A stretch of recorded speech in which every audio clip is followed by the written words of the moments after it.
আসসালামু আলাইকুম everyone, welcome করছি ময়না কুকিং রেসিপি নতুন আরেকটি পর্বে। আজকের পর্বে তৈরি করে দেখাচ্ছি রুই মাছের ফ্রাই।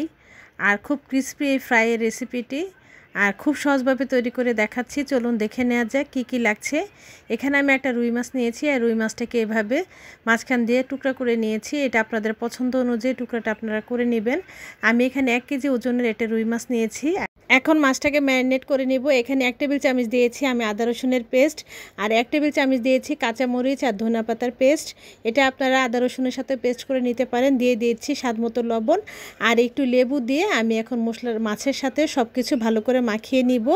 এটা একটু মাখিয়ে নিলে মশলাটা ঢুকে যাবে মাছের মধ্যে, তাহলে মাছের থেকে কোনো আর গন্ধ চলে আসবে না। আমি এখন রেখে দিচ্ছি 10 মিনিটের জন্য রেস্টে। আমার মাখানো হয়ে গিয়েছে। আমি এখন একটা ঢাকনা দিয়ে ঢেকে এক সাইডে রেখে দিচ্ছি। আর এখানে আমি কিছু শুকনো উপকরণ নিয়ে নিয়েছি।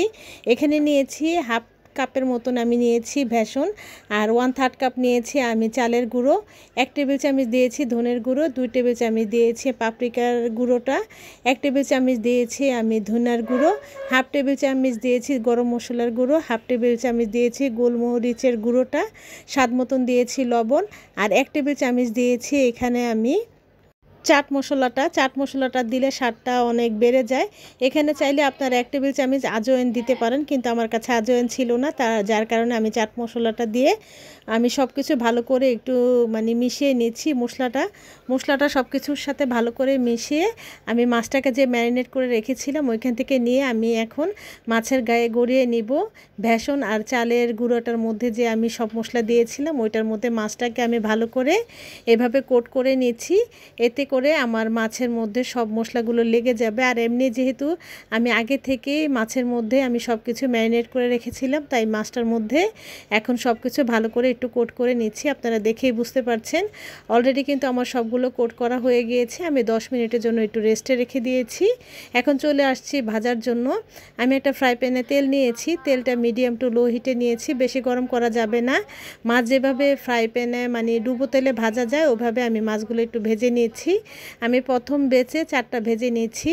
আমার যেহেতু একটা মাছ দিয়ে আমি করে দেখাচ্ছি, আর এই মাছটা খুবই ক্রিস্পি হয়। আর এই মাছের মধ্যে যেহেতু সব কিছু আগে ম্যারিনেট করা ছিল আর সব কিছু দিয়ে কোট করে রেখেছি, তাই এই মাছটা খুবই ক্রিস্পি হবে। আপনারা হয়তো বা দেখে বুঝতে পারছেন আমি কীভাবে মাছগুলো একটু লাল লাল করে ভেজে নিচ্ছি। আপনারা আপনাদের পছন্দ অনুযায়ী ভেজে নেবেন। আমার কিন্তু সবগুলো মাছ ভাজা হয়ে গিয়েছে। এখন আমি উঠিয়ে নিচ্ছি। নিয়ে আরেক ব্যাচ ছিল ওগুলো এখন আমি তেলের মধ্যে ভেজে নিব, আর খুব ক্রিস্পি করে ভেজে নিচ্ছি। এখন পরিবেশন করে দেখাচ্ছি রুই মাছটাকে আমি যেভাবে ক্রিস্পি করে ভেজে নিয়েছি। রুই মাছের ফ্রাই দেখি হয়তো বা বুঝতে পারছেন। আর এটা দেখতে যেরকম সুন্দর হয়েছে, এটা খেতে খুবই মজা।